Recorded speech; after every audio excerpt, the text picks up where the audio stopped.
भगत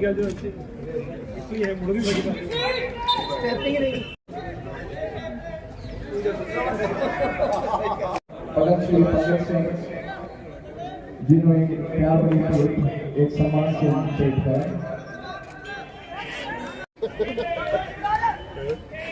चंगा सर, ठीक है जी सर, चलो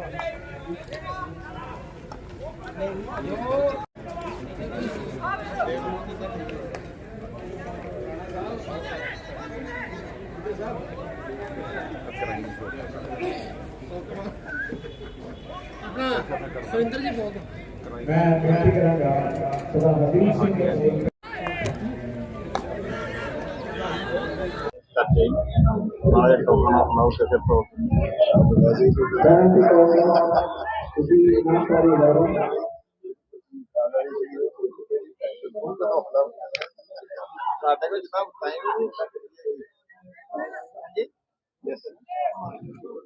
यार प्रगट भाई ने जाना हेलो हूँ तो ऑफ कैमरा है उनका दस सकते हैं मैं हरदीप भाई ने उत्ते भेज दो मैं सर पंजाब में 4 जगह उपचुनाव हुए हैं, 23 को नतीजे आएंगे, तो कैसे देखते हैं कि इस बार कांग्रेस पार्टी कितनी सीटों पर जीत दर्ज करेगी? देखो, वैसे तो जो आम आदमी पार्टी है उसने गुंडागर्दी की सारी हदें पार कर दी है और वैसे ये उपचुनाव जो है वो मसल पावर और मनी पावर जो है वो सरकारें पहले भी खैर यूज करती थी, लेकिन अब जितनी बात समझ आई है इन्होंने सारी हदबंदी पार कर दी है। लेकिन मैं क्योंकि महाराष्ट्र में था और बहुत इन डेप्थ मेरे को कैलकुलेशन नहीं है। कैसे देखते हैं कि डेरा बाबा नानक में कई वीडियोस भी सामने निकल के आई हैं जिसमें हाथापाई भी हुई है और एक दूसरे पर इल्जाम भी लगाए गए हैं, खासकर जग्गू भगवानपुरिया का भाई भी देखो, सामने आया है। ये 4 जो सीटें हैं इस पे बहुत ज्यादा किसी को फायदा नुकसान होने वाला नहीं है, लेकिन इससे कुड़त्तन जरूर पैदा हुई है। जो जिन हलकों में थी वहां टेंशन काफी हो रही थी और मेरा ख्याल है कि ऐसा माहौल हमें नहीं बनाना चाहिए। पंजाब की राजनीति को एक मैच्योर और एक अच्छी तरफ लेके जाने की कोशिश सभी पार्टियों को करनी चाहिए, ना कि किसी एक। चरणजीत सिंह चन्नी को लेकर कैसे देखते हैं कि चुनाव से 2 दिन पहले वो बयान देते, टिप्पणी करते महिलाओं को लेकर, फिर उनको नोटिस जारी किया था महिला कमीशन द्वारा, लेकिन वो मीडिया के सामने तो माफी मांगते, लेकिन वहां पर जाकर लिखित कुछ भी नहीं देकर आते, फिर कल एक नोटिस जारी हुआ। देखो, मैं समझता हूँ कि जब किसी ने को गलती की है तो मेरा ख्याल है जब वो पब्लिकली उस बात पे माफी मांग लेते हैं, बाकी तो प्रक्रिया जो है वो मतलब आंसर करने की है, वो मेरा ख्याल आने वाले समय में कर लेंगे। लेकिन ऐसी बातें इस लेवल पे नहीं बोलनी महिला चाहिए। कमीशन ने तो ये भी कहा कि महिलाओं को खुलकर विरोध करना चाहिए चरणजीत सिंह चन्नी का, क्योंकि ये वो अक्सर ऐसे बयानबाजी करते रहते महिलाओं। ये उनका प्रेरोगेटिव है, मैं महिला कमीशन के बारे में कुछ नहीं कहना चाहता, लेकिन ये जरूर कहना चाहता हूँ कि ऐसी बातें पब्लिक में नहीं होनी चाहिए। हमें मैच्योर डेमोक्रेसी की तरफ जो है वो चलना चाहिए। क्योंकि पूर्व मुख्यमंत्री रहे हैं, तो पूर्व मुख्यमंत्री को ऐसे बयान देना शोभा देता है। नहीं, मैं तो ये कह रहा हूँ कि ऐसे लेवल के इंसान को ऐसी बात नहीं कहनी चाहिए पब्लिक प्लेटफॉर्म पे, चाहे उन्होंने जाने अनजाने में कही है। और कैसे देखते हैं कि सुखबीर सिंह बादल को उन्होंने जो इस्तीफा दे दिया अकाली दल से, अब जो दो गुटबाजी चल रही थी वो क्या एकजुट हो पाएगी? क्या नया प्रधान कौन सा होगा? परिवारवाद तो नहीं होगा फिर से? देखिए, मैं समझता हूँ अकाली दल सुहृद होना चाहिए, अच्छा होना चाहिए, पंजाब की बेहतरी में है।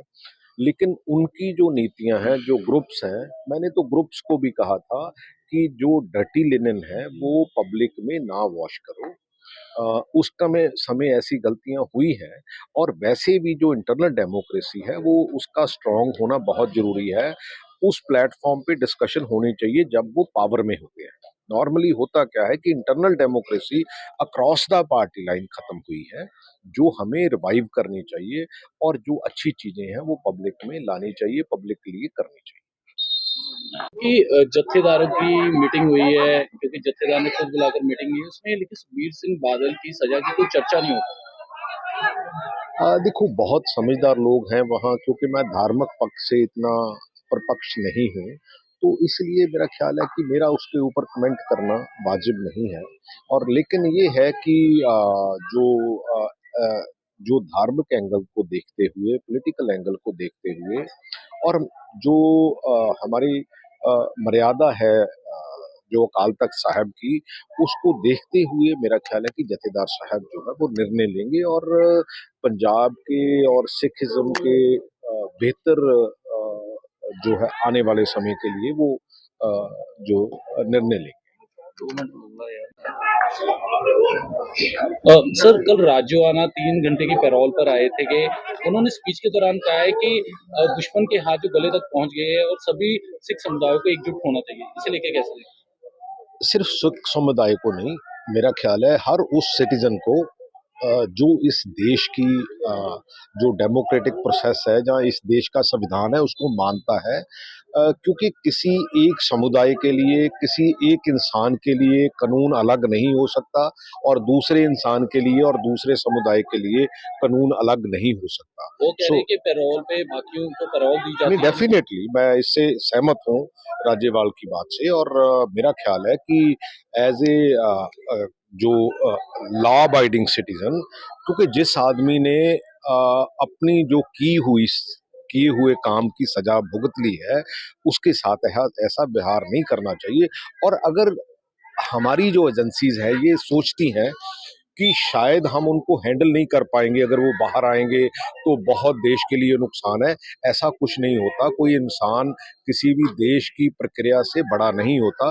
तो मेरा ख्याल है कि अगर वो दोबारा कोई ऐसा जो है वो गलत काम होगा तो मेरा ख्याल है कि दोबारा सजा का हकदार होगा।